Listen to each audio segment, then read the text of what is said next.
Hey everyone! Welcome back to the English Connect podcast, the place where we learn English through real, honest human conversations.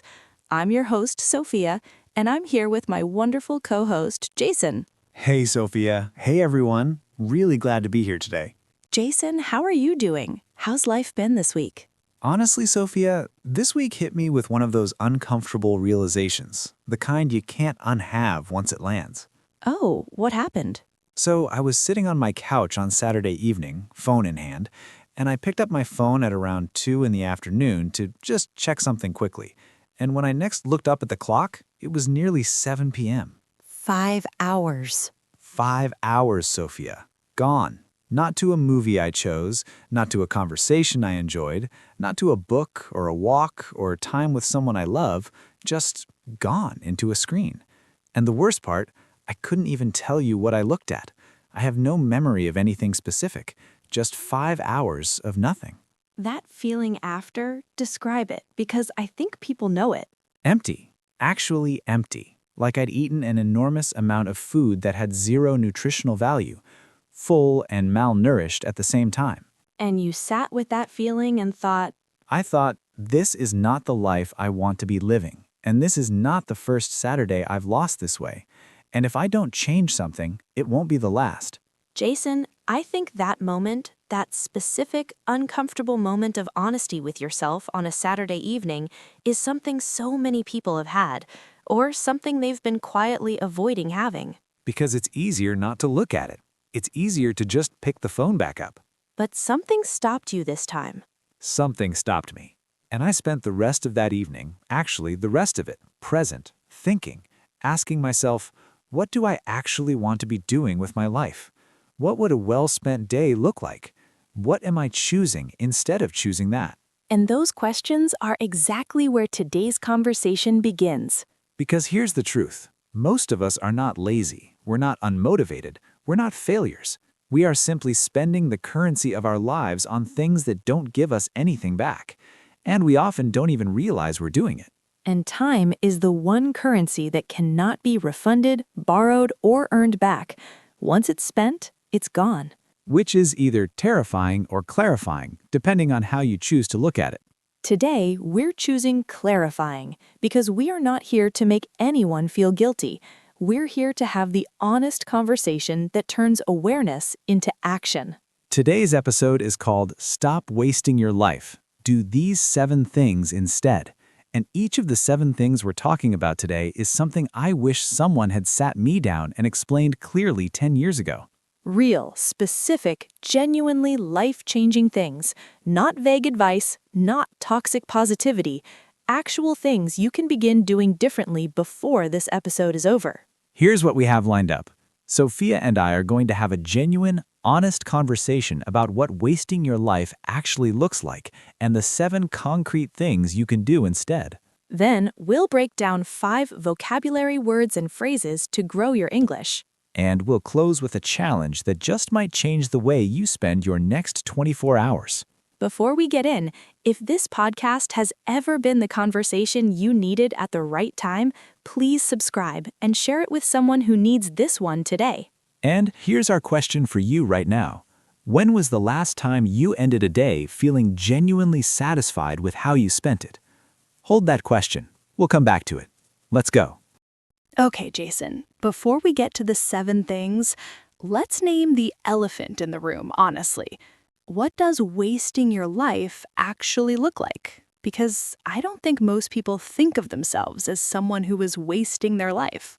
No, because wasting your life sounds dramatic. It sounds like you've made catastrophically wrong decisions. It sounds like a headline. But the reality is so much quieter and so much more ordinary than that. It's not one big wrong turn. It's 1,000 small choices that compound into a life you didn't quite choose. Exactly. It's the Sunday you spent entirely in bed scrolling. It's the year you said you'd work on your health after things calmed down. It's the friendship you meant to nurture but just let drift. It's the dream you keep pushing to someday.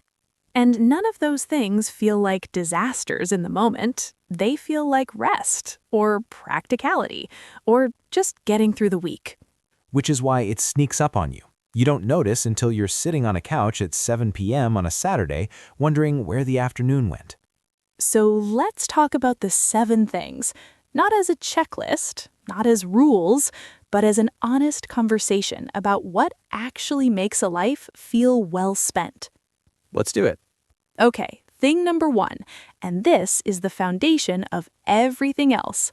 Know what you actually want, not what you think you should want, not what looks good, what you actually want. This sounds so basic, but it's shocking how few people can actually answer this question clearly. Because we've been shaped so heavily by what other people want for us, our parents, our culture, our social media feeds. We absorb other people's definitions of success and then spend years chasing something that was never actually ours. And we reach it, sometimes we actually reach it, and we feel nothing, or not what we expected, because the destination didn't belong to us in the first place. I had a version of this. In my mid-20s, I was on a career path that looked great from the outside. Good title, decent money, impressive to mention at dinner parties. And I was miserable. Because it wasn't yours.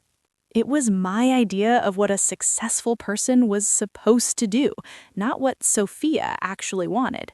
And the day I admitted that to myself was genuinely frightening, because it meant I had to dismantle something I'd worked hard to build. But necessary. Completely necessary. So the first thing, before any of the other 6 can work, is radical honesty about what you actually value. What kind of days do you want to be living? What would a genuinely good year look like for you, specifically? Not for Instagram, for you. And that requires sitting with yourself in the quiet, which a lot of people actively avoid. Because in the quiet, the honest answers come, and honest answers require change. Okay, thing number 2, and this one is urgent. Stop treating your energy like it's unlimited. Oh, this one, yes. So we talk a lot about time management, but I think the real crisis for most people isn't time, it's energy. You can have 24 hours in a day, but if you spend the first 6 hours of it on things that drain you, you have nothing left for the things that matter. And we've normalized being depleted. We've made exhaustion a status symbol. I'm so busy is worn like a badge of honor. As if being constantly drained is proof that you're important. But what does a drained person actually produce? What kind of parent, partner, friend, or creator do they show up as? A diminished one, and they know it, and they feel guilty about it, which drains them further. It's a cycle. So what breaks the cycle? Becoming genuinely protective of your energy, learning what fills you and what empties you, and making choices, sometimes hard choices, sometimes uncomfortable ones, based on that knowledge. That might mean saying no to things you used to say yes automatically. Social events you attend from obligation, not desire. Commitments that made sense once but no longer do. Relationships that consistently take without giving. And it might mean fiercely protecting the things that do fill you. The morning walk, the creative project, the lunch with a friend who makes you laugh until you can't breathe.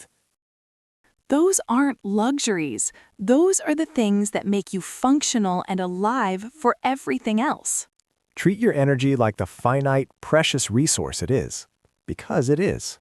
Thing number 3, and I feel strongly about this one. Do the thing that scares you, the one you keep putting off. That thing specifically. You're not letting anyone off the hook today, are you? I am not. Because here is what I have observed in my own life and in almost every honest conversation I have with people. The thing that is most alive in you, the thing you most want to do or try or become, is almost always connected to the thing that scares you most. The two are the same thing. The desire and the fear point at the exact same target, and every day you don't move toward it, the fear grows a little stronger, and the desire gets a little quieter. Until one day the desire is barely audible. And that's the real waste. Not the hours on a phone, not even the years on the wrong career path. The real waste is when someone's most alive, most authentic impulse gets slowly extinguished by accumulated avoidance. That's devastating to think about. It is. So the thing that scares you, that's your compass, not away, from, toward. Even if you don't feel ready. Especially if you don't feel ready, because as we've talked about before on this show, readiness doesn't come before the doing, it comes from the doing. Okay, number 4. And this one changed my life when I truly understood it. Invest in your relationships like they are your most important asset, because they are. Research on this is extraordinarily consistent. The longest, most comprehensive study on human happiness, the Harvard Study of Adult Development, which followed people for over 80 years, found one thing above all others that predicted whether someone lived a long, healthy, happy life. And it wasn't wealth, it wasn't achievement, it wasn't fitness. It was the quality of their relationships, the depth of their connections, whether they had people in their lives they could truly lean on. And yet, what do we actually invest our best energy in? Work, productivity, optimization, our phones. Things that have never once been shown to be the primary predictor of human happiness and longevity. We treat relationships like they'll take care of themselves, like the people we love will just always be there, so we don't need to tend to that garden actively. But relationships are not self-sustaining. They need attention, presence, intentionality. They need you to show up, not perfectly, not elaborately, just genuinely. And the opposite is true too. Loneliness, chronic loneliness, is one of the most harmful things a human being can experience. Studies have compared it to smoking 15 cigarettes a day in terms of health impact. So investing in connection isn't soft or sentimental. It is one of the most pragmatically intelligent things you can do for your own life. Send the message, make the call, plan the visit, show up. Don't wait until things calm down. Things will not calm down. The best time to tend a relationship is before you need it desperately. Number 5, and this is one people resist but deeply need. Protect your attention like it is your life. Because increasingly, it is. We are living through the greatest attention crisis in human history. Every app, every platform, every notification has been engineered by teams of the most intelligent people on Earth, specifically to capture and hold your focus. And they are extraordinarily good at it. Your attention is not just being distracted, it's being harvested, sold, monetized, and what you pay attention to shapes who you become. This is not an exaggeration. Neuroscience is increasingly clear that the brain is shaped by what it repeatedly focuses on. What you attend to becomes what you think about. What you think about becomes who you are. So, if you spend 6 hours a day in reactive, shallow, stimulus response mode, constantly refreshing, scrolling, reacting, that is the mind you are building, a reactive, shallow, easily distracted mind. And then you wonder why deep work feels hard, why you can't concentrate, why you feel anxious without your phone, why you struggle to be present in a conversation. Your attention has been trained away from depth, deliberately, by systems that profit from your distraction. So what do? You reclaim it, deliberately. You create windows of time where you are genuinely unreachable. You read long things. You have long conversations. You sit with a problem long enough to actually think it through. You practice presence. And it feels uncomfortable at first because your brain has been conditioned for constant stimulation. The quiet feels wrong. But stay in the quiet. Let it be uncomfortable. Because on the other side of that discomfort is the ability to think deeply, create meaningfully, and be truly present for the people and experiences of your life. That is worth more than anything in any feed. Number 6, and this one is perhaps the most quietly radical of all. Decide what enough looks like, and then stop there. Oh, this is a big one. We are living in a culture of relentless more. More money, more followers, more status, more achievements, more stuff. And the goalpost for enough is always moving. You get the thing, and there's immediately a better version of the thing to want. It's a hedonic treadmill. You run, and the scenery never actually changes. And the people caught on this treadmill, and many of them are externally very successful, are often some of the most quietly unhappy people you will ever meet, because they have never asked themselves the question that changes everything. Which is, How much is enough for me, specifically, not for society, not for people who know me, for me. and then being able to say, I have that, or I am on my way to that, and I can rest in this. I can enjoy this. I don't have to keep running. There's a story I think about often. A wealthy businessman was talking to a writer who lived in a small house by the sea. The businessman said, "You should grow your platform, reach more people, make more money." And the writer said, "Why?" The businessman said, "So you could eventually retire to somewhere peaceful and quiet and write what you love." And the writer looked at the sea and said, "What do you think I'm doing right now?" Wow. Someone who has defined enough can recognize when they have it. Someone who hasn't will always feel like they're behind. And that feeling of being behind, of perpetual inadequacy, that is one of the most corrosive things a human being can carry through a life. Decide what enough looks like. Write it down if you have to. And when you get there, or when you're already there and don't know it, let yourself land. Okay, number 7. And Jason, I want you to take this one, because I think it's the one you need to hear most right now, after your Saturday. Hit me. Number 7. Show up fully for the life that is actually in front of you. Not the one in your phone, not the one in your head, this one, right now. That's the one. Because here's what your Saturday was really about. It wasn't just about time wasted on a screen.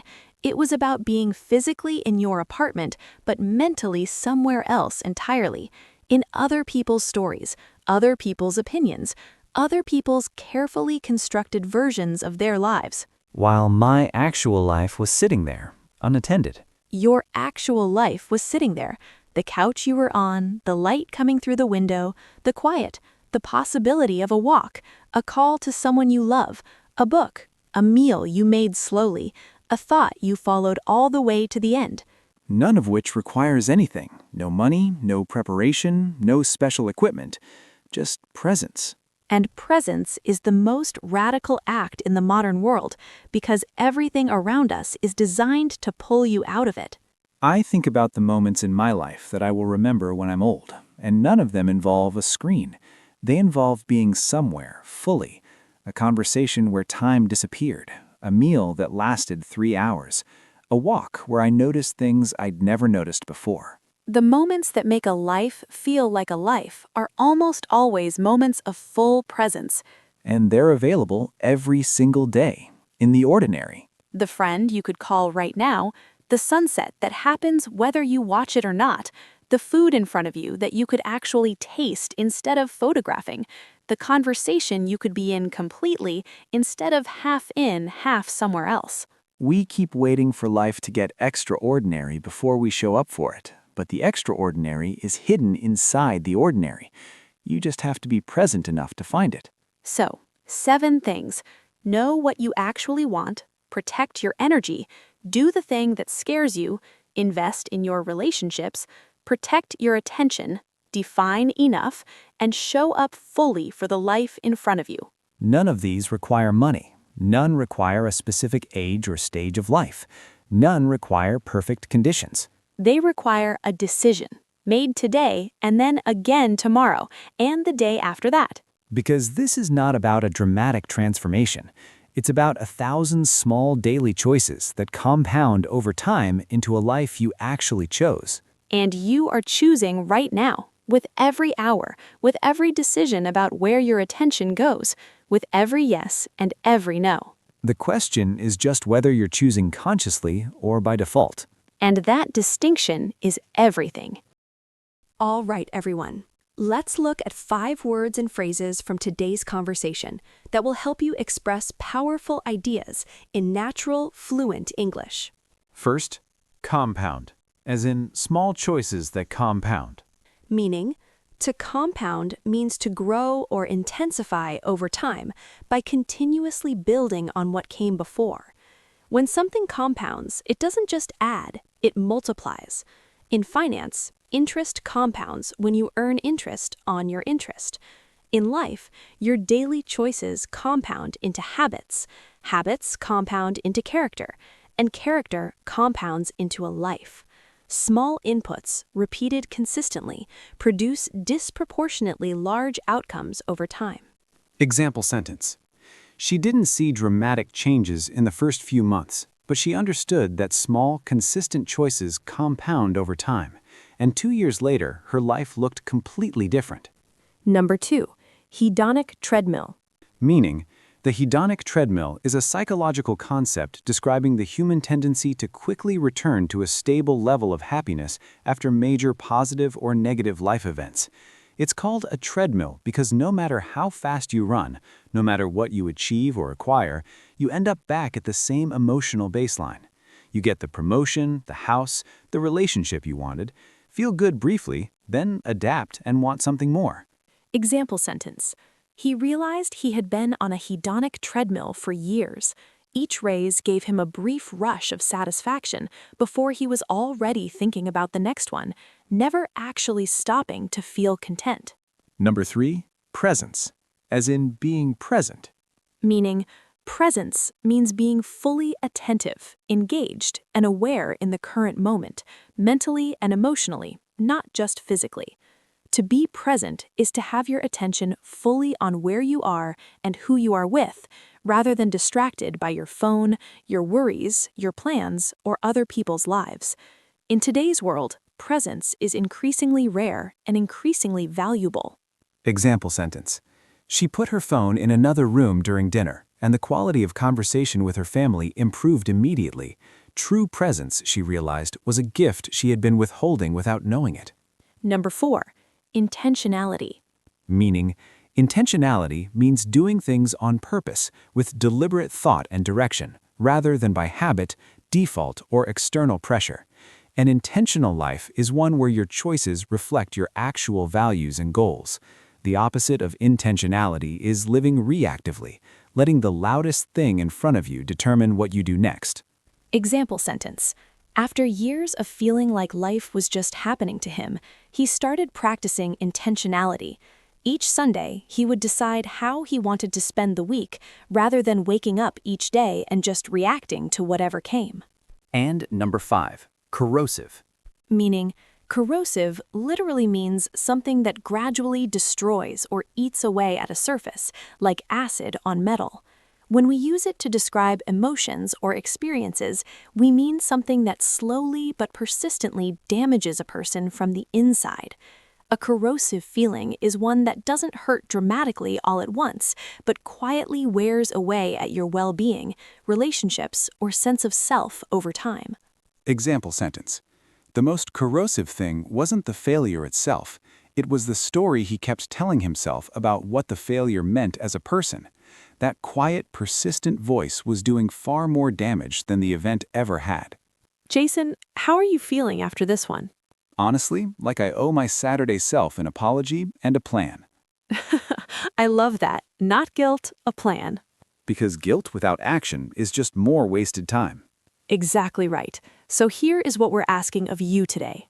Tonight, not someday, not Monday, tonight, we want you to do one thing. Take out a piece of paper or open a note on your phone and answer this question honestly. If I could look back on this year from the end of it and feel genuinely proud and satisfied, what would I have done differently starting today? Don't filter it. Don't make it sound good. Just answer it honestly. And then pick one thing from that answer, just one, and do something, anything, toward it before you go to sleep tonight. Not tomorrow, tonight. And then come to the comments and tell us what you wrote, what the one thing is, because saying it out loud, even in a comment, makes it real in a way that keeping it in your head never does. We will be reading every single comment, and we will be rooting for every single one of you. If this episode hit you somewhere real today, please share it. Send it to someone who you know is living on autopilot, someone who needs this conversation. It might be the most meaningful thing you do today. Subscribe if you haven't. We're here every week with conversations that go deep on English and on life. And before we go, here is your thought to carry. Please. You are not going to get this time back. Not this hour, not this day, not this year. But right now, in this moment, you have a choice. You can close this and go back to the same patterns, or you can decide quietly, firmly, just for yourself, that the way you spend your life from here matters, and that you are going to spend it like it does. The time is going to pass either way. The only question is what you build with it. Build something that is yours. Build something worth looking back on. This is Sophia, And this is Jason. signing off from the English Connect podcast. We'll see you next week. Take care of yourselves out there. And please, put the phone down sometimes. Go live your actual life.